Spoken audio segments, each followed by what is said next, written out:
కేడ్ అభివృద్ధికి త్వరలో నిధులు మంజూరు. నారాయణ ఖేడ్ నియోజకవర్గ అభివృద్ధి కోసం నిధులు కేటాయించాలని రాష్ట్ర ముఖ్యమంత్రి మంత్రుల్ని విన్నవించి వారి ఆదేశాల మేరకు కోట్లాది రూపాయల అభివృద్ధి పనులకి ప్రతిపాదనలు పంపించడం జరిగిందని నారాయణ ఖేడ్ ఎమ్మెల్యే పట్లోల సంజీవారెడ్డి అన్నారు. బుధవారం ఆయన స్వగృహంలో ఏర్పాటు చేసిన విలేకరుల సమావేశంలో ఆయన మాట్లాడుతూ గత ప్రభుత్వాలు గొప్పలకు పోయి పనులు చేయకుండా రాష్ట్రాన్ని అప్పులపాలు చేసిందన్నారు. ప్రస్తుత ప్రభుత్వం వద్ద నిధులు లేకున్నా నియోజకవర్గ అభివృద్ధిని దృష్టిలో పెట్టుకొని SDF నిధులు 10 కోట్ల రూపాయలు, జిల్లా నిధులు NREGS ద్వారా 15.5 కోట్ల విలువైన పనులకు ప్రతిపాదనలు పంపడం జరిగిందన్నారు. త్వరగా నిధులు మంజూరు చేయించుకొని పార్లమెంటు ఎన్నికల్లోపు పనులు ప్రారంభిస్తామని అన్నారు. ఈ నియోజకవర్గంలో నిరుద్యోగుల గురించి మంత్రితో మాట్లాడి పరిశ్రమల ఏర్పాటు కోసం 50 నుండి 100 ఎకరాలు ప్రభుత్వ భూమిని గుర్తించాలని స్థానిక RDOని కోరడం జరిగిందన్నారు. స్కిల్ డెవలప్మెంట్ కోసం నిరుద్యోగులకి శిక్షణ ఇవ్వడానికి 10 కోట్లతో 4 ఎకరాల్లో కార్యక్రమం చేపట్టనున్నామని అన్నారు. అధికారం కోల్పోయిన బీఆర్ఎస్ ఎమ్మెల్యేలు ఇంకా అధికారంలో ఉన్నామన్న అపోహలో ఉన్నారని, నోరు అదుపు తప్పి మాట్లాడితే ప్రతిచర్యలు తప్పవని అన్నారు. బాల్కసుమన్ లాంటి బచ్చా ముఖ్యమంత్రి రేవంత్ రెడ్డిని విమర్శించే స్థాయి కాదన్నారు. పనులు చేసే ప్రతి కాంట్రాక్టర్కి వెంటనే బిల్లులు మంజూరవుతాయని అన్నారు. ఈ కార్యక్రమంలో DCC ప్రధాన కార్యదర్శి P. చంద్రశేఖర్ రెడ్డి, బ్లాక్ కాంగ్రెస్ బాధ్యులు భోజారెడ్డి, నాయకులు రమేష్ చౌహాన్, మల్లేశం, రాజేష్, పండరిరెడ్డి, జనార్దన్ రెడ్డి, రాజు తదితరులు పాల్గొన్నారు. బయటికి రావాలని చెప్పేసి TRS నాయకులకు నేను హెచ్చరిస్తా ఉన్నాను.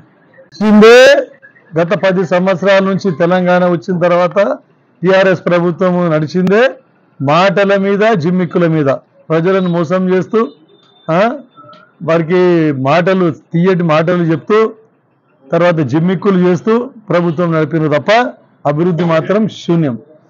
అదే అలవాట్ల మళ్ళా ప్రతిపక్షాలు మన అధికార పక్షాన్ని బ్లేమ్ చేయాలనే ఉద్దేశంతోనే ఆటో కార్మికులను వాళ్ళని రెచ్చగొట్టి ఆయన ఏదో దాంతో లబ్ధి పొందుదామని అనుకుంటున్నా కానీ అది జరగదు.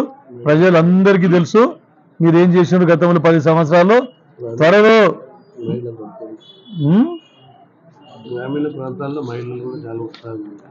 తర్వాత వాళ్ళకు మింగుడు పడతలేదు. ముఖ్యంగా చెప్పాలంటే వాళ్ళకి మింగుడు పడతలేదు. ఆటో వాళ్ళని రెచ్చగొట్టే వాళ్ళకు కూడా ప్రోత్సాహం ఇచ్చింది కదా మా ప్రభుత్వం తరఫున. ఇప్పుడు ఎన్నో గవర్నమెంట్ స్కూల్స్ ఉన్నాయి, ప్రైవేట్ స్కూల్స్ నడుస్తలేవా? ఎన్నో గవర్నమెంట్ పరిశ్రమలు ఉన్నాయి, ప్రైవేట్ పరిశ్రమలు నడుస్తలేవా? అట్లే ఇది కూడా కొన్ని రోజులైతే సెట్ అయిపోతుంది. ఎవరి ఆర్థిక స్తోమతను బట్టి వాళ్ళు ప్రయాణిస్తూ ఉంటారు. కాకపోతే బిలో పావర్టీ లైన్ పేదలకు మట్టుకు ఖచ్చితంగా అందరికి ఇవ్వాలనే ఉద్దేశంతో మహిళలకు అందరికీ ఫ్రీ బస్సు కల్పించినందుకు అది మింగుడు పడక ఇవన్నీ జిమ్మిక్కులు చేస్తూ ఉన్నారు. రైతు బంధు ఎప్పుడు పడుతుందని చెప్పేసి దాన్ని కూడా త్వరలో 5 ఎకరాల వరకు, తర్వాత నెక్స్ట్ 10 ఎకరాల వరకు కూడా రైతు బంధు పడే విధంగా ప్రభుత్వం కృషి చేస్తుంది. అయితే ఈ పార్లమెంటు కూడా రాకంటే ముందే వేసే విధంగా ప్రయత్నాలు జరుగుతూ ఉన్నాయి. మరి ఈ 6 గ్యారంటీలో భాగంగా మళ్ళీ ఇంకో 2 గ్యారంటీలు కూడా త్వరలో ఇప్పుడు స్టార్ట్ చేయడం అని చెప్పేసి మొన్న క్యాబినెట్లో అప్రూవ్ చేయడం జరిగింది. దీనికి 500 రూపాయలకే గ్యాస్ సిలిండర్ గతంలో కాంగ్రెస్ ప్రభుత్వం ఇచ్చిన హామీ ప్రకారం. మరి ఇంకోటి ఏంటంటే 200 యూనిట్స్ వరకు బిలో పావర్టీ లైన్ వాళ్ళకి ఫ్రీ కరెంటు కూడా ఇవ్వడం జరుగుతుంది. దాన్ని కూడా అమలు చేయడం జరుగుతుంది అని చెప్పి చెప్తా ఉన్నాం. త్వరలో ఈ లబ్ధిదారులను గుర్తించి, ఎందుకంటే మొన్ననే అప్లికేషన్లు తీసుకోవడం జరిగింది ప్రజాపాలనలో. దాంట్లో కూడా ఎవరైతే ఇల్లు కట్టుకునే వాళ్ళు ఉన్నారో వాళ్ళకు కూడా తొందరగా ఐడెంటిఫై చేసి స్థలాలు ఉన్న వాళ్ళకు కూడా తొందరగా అమౌంట్ శాంక్షన్ చేసే విధంగా 5 లక్షల రూపాయలు ఆర్థిక సాయం అందించే విధంగా ప్రభుత్వం కృషి చేస్తుందని చెప్పేసి మొన్ననే పార్లమెంట్లో డిసిషన్ తీసుకోవడం జరిగింది. నల్లవాగు గురించి కూడా CRF ఫండ్లో దానికి కూడా రోడ్ వైడనింగ్ గురించి కూడా ప్రపోజల్స్ పంపించడం జరిగింది 40 కోట్లతోనే. అది కూడా అతి త్వరలో రావచ్చు. ఇప్పుడు నారాయణ ఖేడ్ నుండి నల్లవాగు వరకు అయితే గతంలో రోడ్ వైడనింగ్ గురించి ప్రొసీడింగ్ వచ్చింది. మరి నిధులు ఉన్నాయో లేదో తెలియదు, కానీ ఇప్పుడు ఖచ్చితంగా నిధులను మేము ప్రొవైడ్ చేస్తామని చెప్పేసి ప్రభుత్వం చెప్పడం జరిగింది.